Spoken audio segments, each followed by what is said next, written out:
Derivation का last case कर रहे थे हम, perfectly elastic collision in one dimension. तो अब m2 is much greater than m1, so ignore m1 now, put m1 equal to 0। वही दो इक्वेशंस है ना आपके पास, फॉर्मूले हैं, वहां पे m1 को 0 पुट कर दो। कल आपने m2 को 0 पुट किया था, now put m1 0। Do you have the expressions? कल क्लास नहीं लगाई, ऑनलाइन भी नहीं, वीडियो भी नहीं? बच्चे वीडियो देख लिया करो। v1 equal to minus u1, v2 is 0। So imagine the situation is analogous to a ball colliding with a wall। ऐसे हो सकता है कि एक छोटी सी बॉल है और वॉल इतनी बड़ी है ना? तो ये m1 है, very less in comparison to mass of wall, very large. Wall is at rest, तो ये बॉल मूव कर रही है वेलोसिटी u1 से, इसको स्ट्राइक करके वापस आ जाएगी with the same velocity, it will rebound back. ठीक है, उसको स्ट्राइक करके it will rebound back with the same velocity. तो इसीलिए v1 कितनी है इसकी final velocity? Minus u1। Wall पहले भी रेस्ट पे थी, बाद में भी रेस्ट पे रही, तो आपका v2 भी 0, u2 भी 0 था, v2 भी 0। ठीक है, so this is how it is done when a very light body strikes a heavier body elastically at rest, then it rebounds with the same speed and the heavier body will remain at rest। ठीक है, clear है ये situation?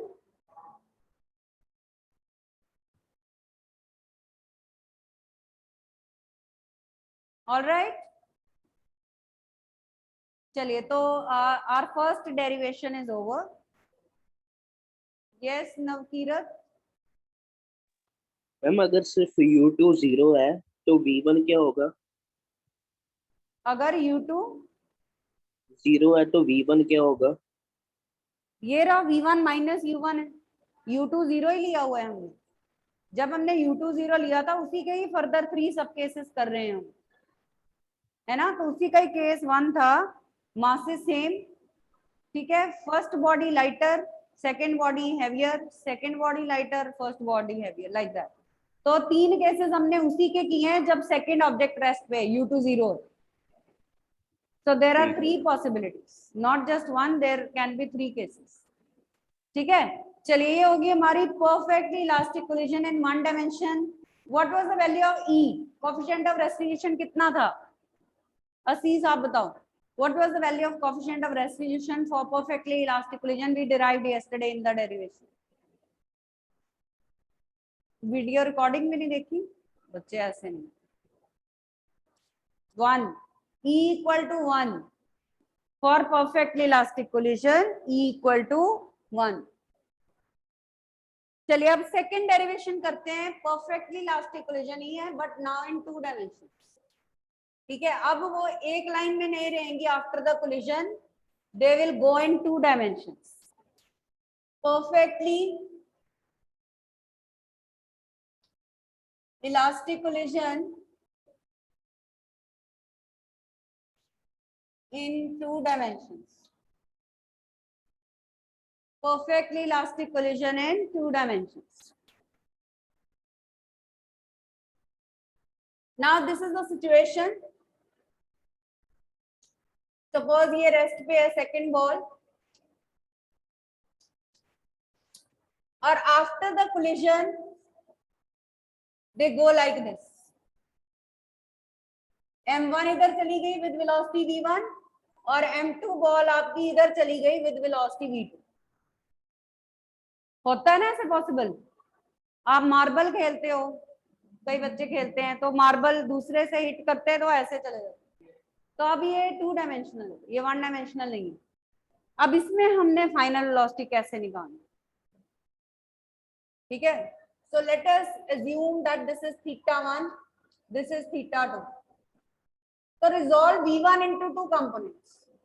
v1 को 2 components में resolve करो। ये कौन सा आ जाएगा? v1 cos θ1 and this will be v1 sin θ1।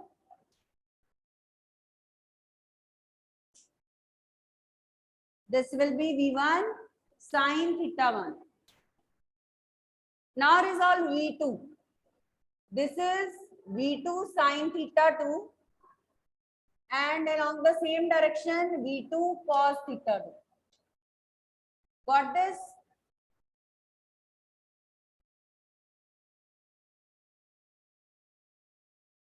ठीक है, क्लियर है? रेजोल्यूशन कैसे किया हमने, रिजॉल्व किया बस। अब इसमें क्या कंजर्व्ड है? Again first of all let's apply conservation of kinetic energy. Elastic collision है तो kinetic energy is conserved. Initial kinetic energy means kinetic energy of first ball, second ball तो रेस्ट पे है, it doesn't have any kinetic energy, it's not moving. Initial kinetic energy is final kinetic energy, half m1 u1 square is equal to half m1 v1 square plus half m2 v2 square. Half gets cancelled on both sides. ठीक है, तो हमारे पास ये equation आ गई, m1 u1 square is m1 v1 square plus m2 v2 square. This is say equation number 1. इसको हम यहीं पे छोड़ देते हैं। किसका? Kinetic energy is a scalar quantity ना, तो उसमें हम कंपोनेंट्स नहीं देखेंगे।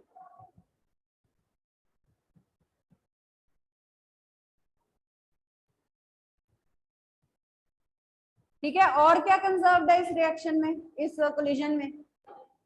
मोमेंटम कंजर्व्ड है, but since momentum is a vector quantity we will conserve it separately in horizontal and vertical direction. अब इसमें हमें ध्यान रखना पड़ेगा डायरेक्शन का, because momentum is a vector quantity. So let us according to conservation of momentum, let's conserve momentum in horizontal direction. Let's conserve momentum in horizontal direction. Let's conserve momentum in the horizontal direction. तो देखो initial momentum क्या है before colliding, ये horizontal direction में ही है ना first ball की speed, तो you will write m1 u1। Second ball की तो मोमेंटम है ही नहीं, वो रेस्ट पे है। इनिशियल मोमेंटम आपकी सिर्फ आ गई m1 u1, ठीक है, that is m1 u1। What is final momentum of first ball in horizontal direction? v1 cos theta 1 उसकी वेलोसिटी है हॉरिजॉन्टल डायरेक्शन में मल्टीप्लाई विद मास, और ये दूसरे की, ठीक है, तो हम क्या लिखेंगे? m1 v2 v1 cos theta 1 plus m2 v2 cos theta 2। से दिस इज इक्वेशन नंबर 2। इसको भी यहीं पे छोड़ देते हैं। We have just conserved momentum in horizontal direction. Got it? Let us conserve momentum in vertical direction now. Let us conserve momentum in the vertical direction. चलो बताओ, what is the initial momentum of first ball in vertical direction? 0. इसकी velocity horizontal थी, vertical नहीं है। Initial momentum मतलब collide करने से पहले इसकी कोई मोमेंटम नहीं थी, दूसरे की तो वैसे ही नहीं थी, तो initial momentum of the system is 0 in the vertical direction. चलो, what is the momentum of first ball after the collision in vertical direction? ये रहा उसका कंपोनेंट, उसको मास से मल्टीप्लाई कर दो, m1 v1 sin थीटा 1। आगे सेकंड की कितनी है, ऐड करेंगे, सब्ट्रैक्ट करेंगे।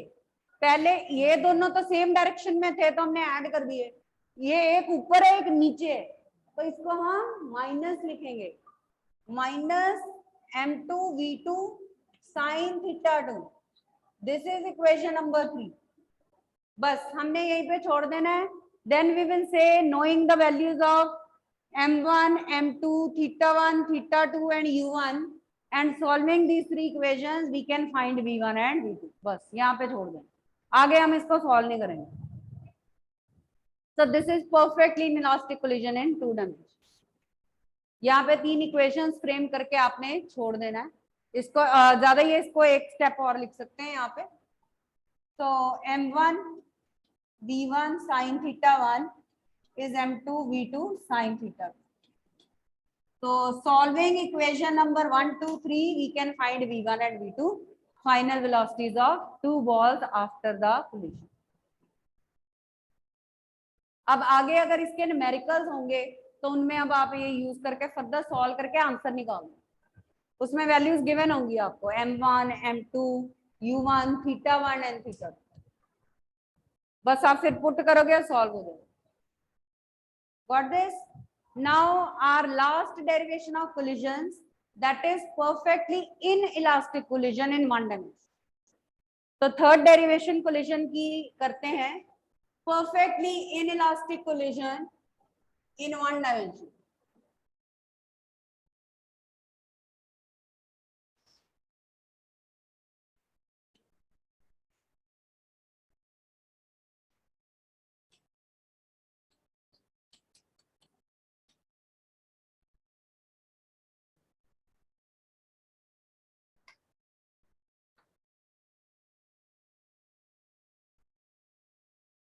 ठीक है, अब सिचुएशन क्या है? There are two balls of masses m1 m2 moving with initial velocities u1 and u2।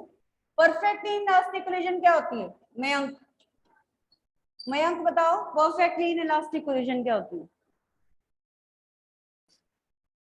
कल हमने किया है सारे कोलिजन की टाइप्स। बच्चे देखो, ऐसे नहीं काम चलेगा। आप बताओ जपन जो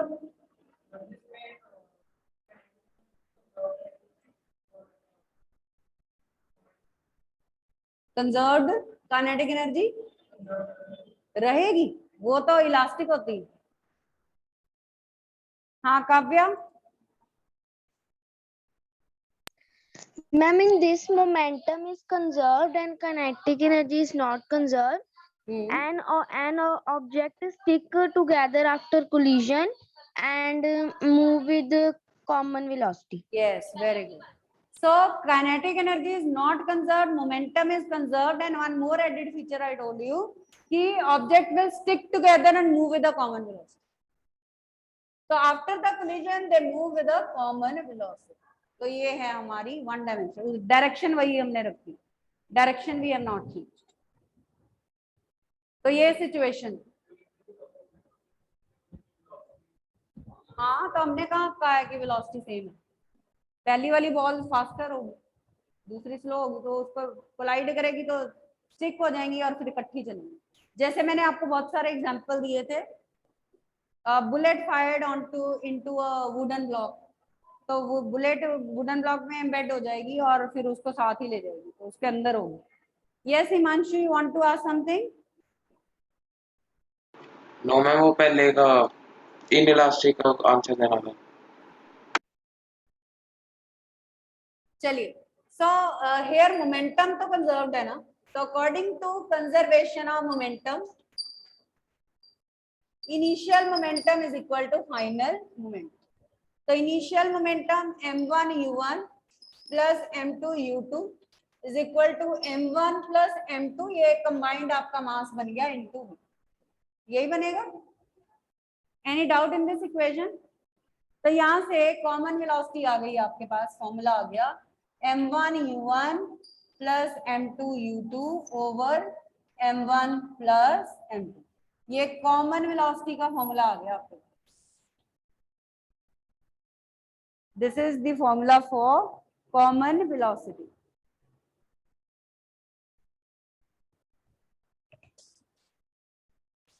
ओके फाइन, चलो अब हम निकालते हैं कि काइनेटिक एनर्जी कंजर्व नहीं है, kinetic energy is being lost in the process, यही कहा है ना हमने। Let us find out how much kinetic energy is lost in the process. So loss in kinetic energy, let's find loss in kinetic energy. Initial kinetic energy minus final kinetic energy, initial minus final. अब initial कैसे लिखोगे? Kinetic energy of first ball plus kinetic energy of second ball, वही होगी ना initial. तो ये आ गई आपकी half m1u1 square plus half m2 u2 square. ये आपकी इनिशियल काइनेटिक एनर्जी होगी दोनों बॉल्स की, half m1u1 square plus half m2 u2 square minus final kinetic energy. अब इसकी काइनेटिक एनर्जी क्या है? Minus half m1 plus m2 v square. ये स्टेप समझ में आता है? फाइनल काइनेटिक एनर्जी इतनी कैसे आई? Is that okay? चलिए अब इसको सॉल्व करते हैं। तो what we are finding? Difference. हम ये निकाल रहे हैं, हाफ कॉमन ले लो।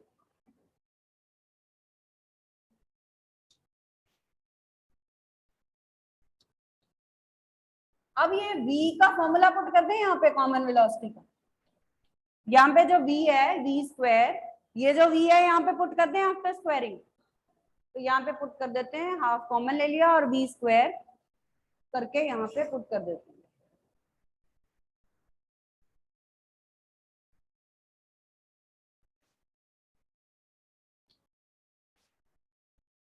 m1 u1 plus m2 u2 whole square over m1 plus m2 का होल स्क्वायर।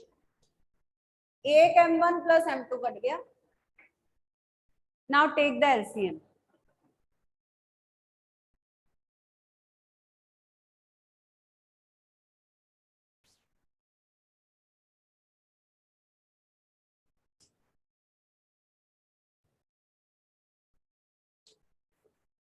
एलसीएम कैसे लेते हैं? ये आ गया आपका m1 प्लस m2, ठीक है, इसके नीचे तो 1 है, तो this multiplied by this minus ये, ठीक है। तो ये आ गया आपका एलसीएम।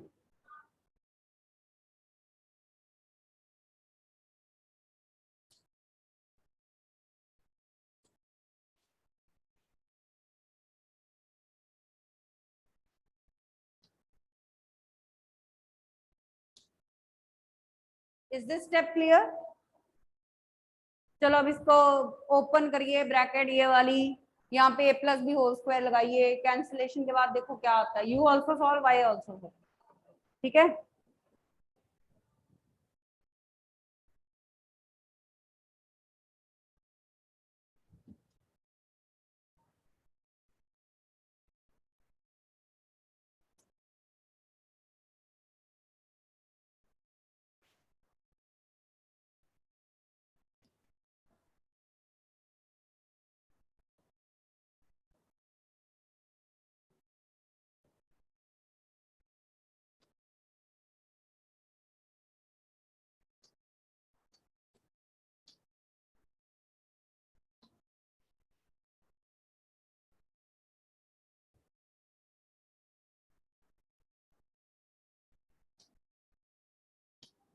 देखो ये समझ आ रहा है स्टेप?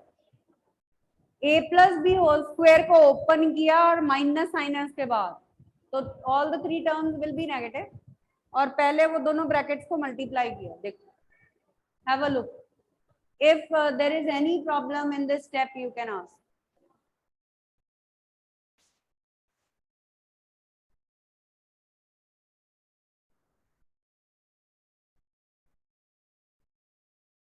ठीक है मैम। चलो अब कैंसिलेशन किसकी होगी? ये हो गया आपका, यहाँ 1 है, फर्स्ट टर्म में 1, फर्स्ट टर्म कैंसिल होगी, m1 square u1 square, then ये m2 स्क्वायर u2 स्क्वायर, ये कट गई, 4 टर्म्स कैंसिल आउट हो जाएंगे।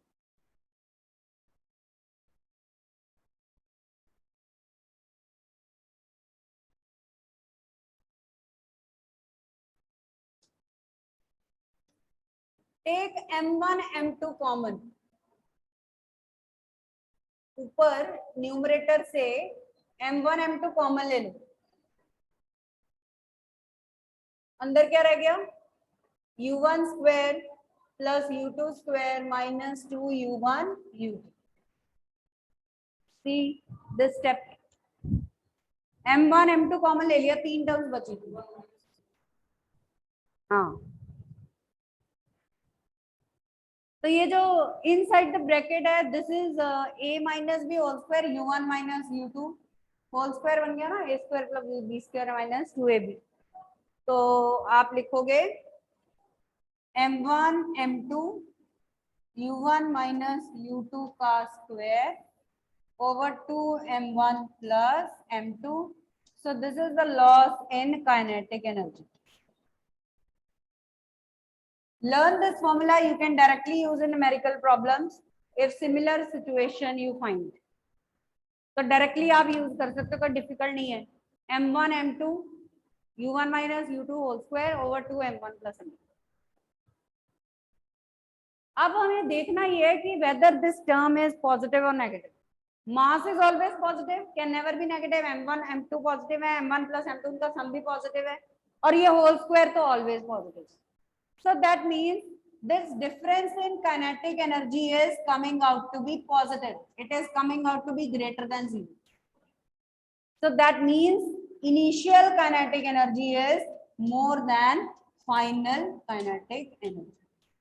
That means initial kinetic energy is greater than final kinetic energy.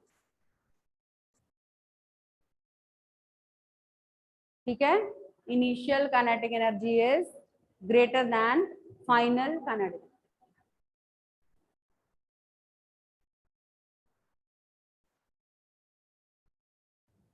Fine. तो इसका मतलब यस, पहली एनर्जी ज्यादा है, बाद में कम है, loss is taking place, energy कम हो रही है kinetic energy, and this loss appears in the form of heat. तो पूछेंगे कि ये किस फॉर्म में लॉस अपीयर होता है, so this loss in kinetic energy appears in the form of heat. It is dissipated in the form of heat.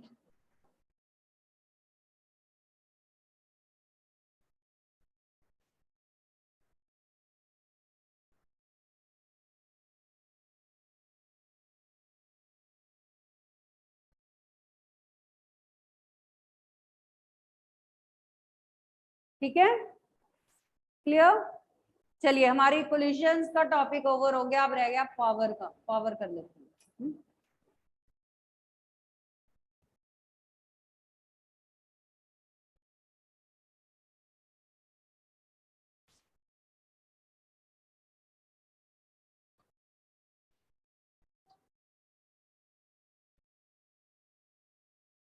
Rate of doing work is called power. ठीक है, rate of doing work is called power.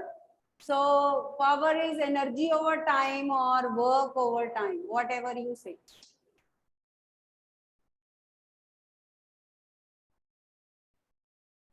ठीक है, power is energy over time और work over time, because it is rate of doing work. सिर्फ अब ये important नहीं है कि वर्क किसने किया है, इट इज इंपॉर्टेंट कि who has done faster work. ठीक है, किसने वर्क लेस टाइम में किया, so time consideration is there. Energy में हम ये नहीं देखते किसने कितना टाइम लिया है, वी जस्ट सी कि 2 persons are there, they have done a certain piece of work, that means they have energy to do that work. But in case of power we always consider time, कि किसने जल्दी काम खत्म किया है, इसका मतलब उसकी power greater. Power is inversely proportional to time.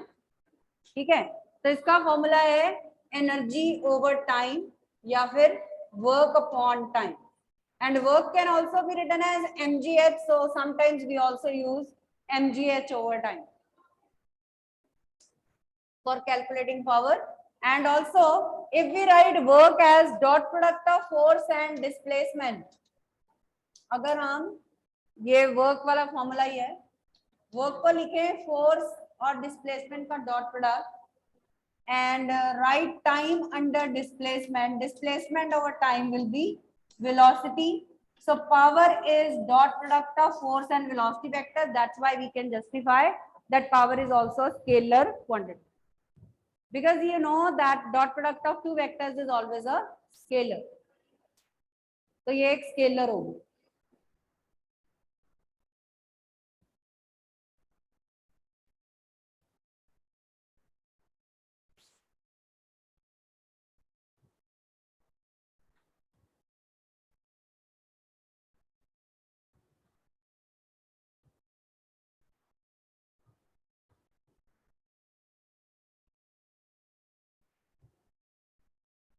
Okay, fine. So it's a scalar quantity. Unit of power is watt, named after James Watt. Energy का joule, second का time. So 1 watt is joule per second. 1 watt is joule per second.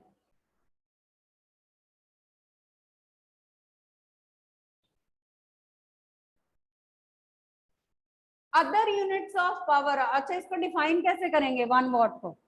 1 what is the power of a device that performs 1 joule of work in 1 second.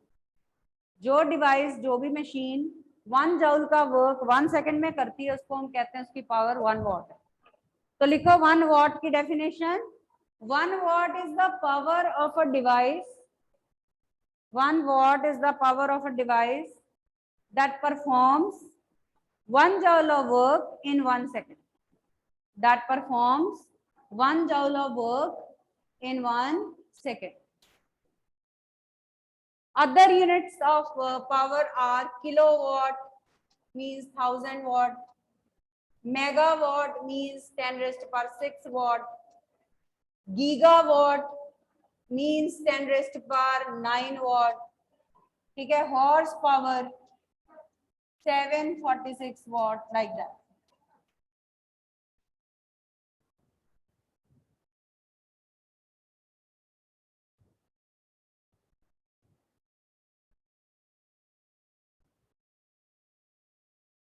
ठीक है.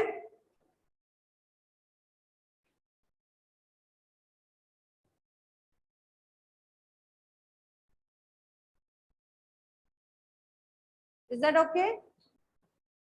अब power के जो questions हैं, एक तो वही किलोवाट आवर क्या होता है, commercial unit of electrical energy. उसको जो घर में हमारे बिल आता है इलेक्ट्रिसिटी बिल, वो यूनिट कौन सा होता है? Kilowatt hour. 1 unit of electricity bill is 1 kilowatt hour. And this is not the unit of power. Power का unit है kilowatt. Kilowatt hour is the commercial unit of electrical energy. Practical unit of electrical energy is joule. Commercial unit is kilowatt hour, and it is also called board of trade unit. Commercial unit को हम board of trade unit, trade मतलब वही commercial purpose के लिए, unit B कह देते हैं. तो relation between commercial and absolute या commercial and practical unit of energy. Question लिखो, what is the relation between commercial and practical unit of energy. मतलब कि what is the relation between kilowatt hour and joule. क्या रिलेशन है? 9th में किया हुआ है, बताओ. Yes, 3.6 into 10 raised to power 6 joule. तो वो कर लेते हैं उसको proof. So let us start with 1 kilowatt hour can be written as kilowatt multiplied by 1 hour. Kilowatt is 1000 watt and 1 hour is 60 into 60 seconds. 1 hour is 60 into 60 seconds. ये हो गया 3605, 3 zeros और है. ठीक है. और ये वॉट है, ये है ना. अब ये है वॉट सेकेंड. ठीक है. 3.6 into 10 raised per 6 लिख सकते हैं. वॉट इज जाउल पर सेकेंड. तो ये आ गया आपका 3.6 into 10 raised per 6 joule. So 1 kilowatt hour is 3.6 into 10 raised to power 6 joule. 1 kilowatt hour is 3.6 into 10 raised to power 6 joule.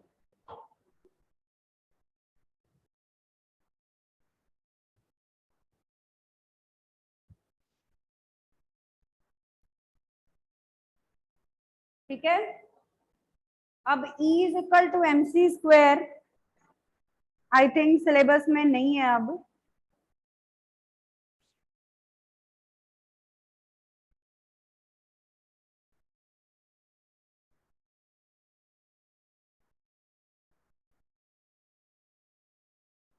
एक बार क्रॉस चेक कर लेते हैं.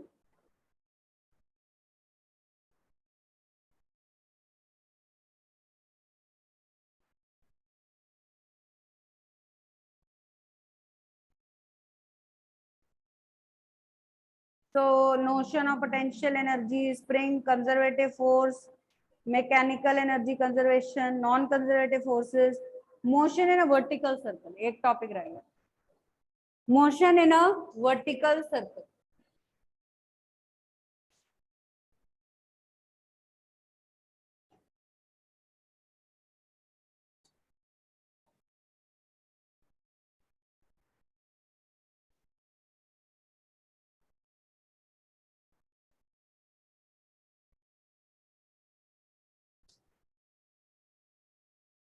Vertical circle क्या होता है? Simply we take a thread, we tie stone to one end of the thread, we take the free end of the thread in our hand and we rotate it.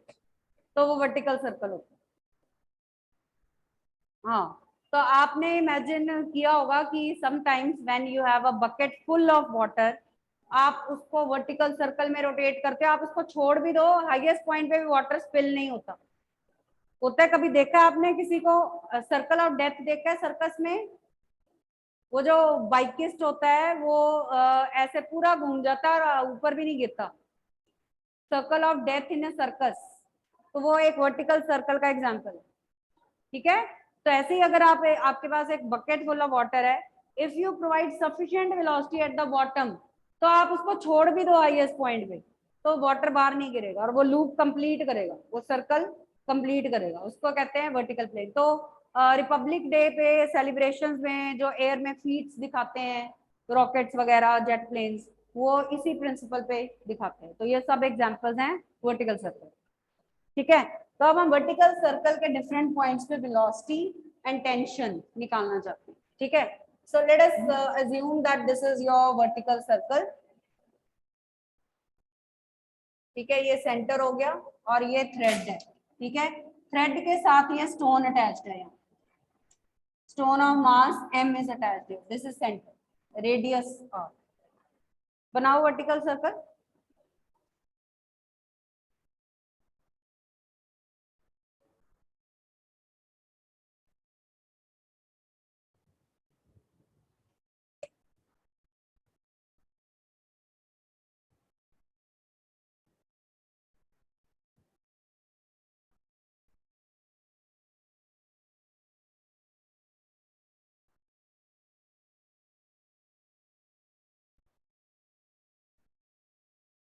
Can any one of you perform this experiment at home? ये water वाला bucket वाला कर सकते हो कोई घर पे? Video बना के भेजना फिजिक्स ग्रुप में, देखते हैं.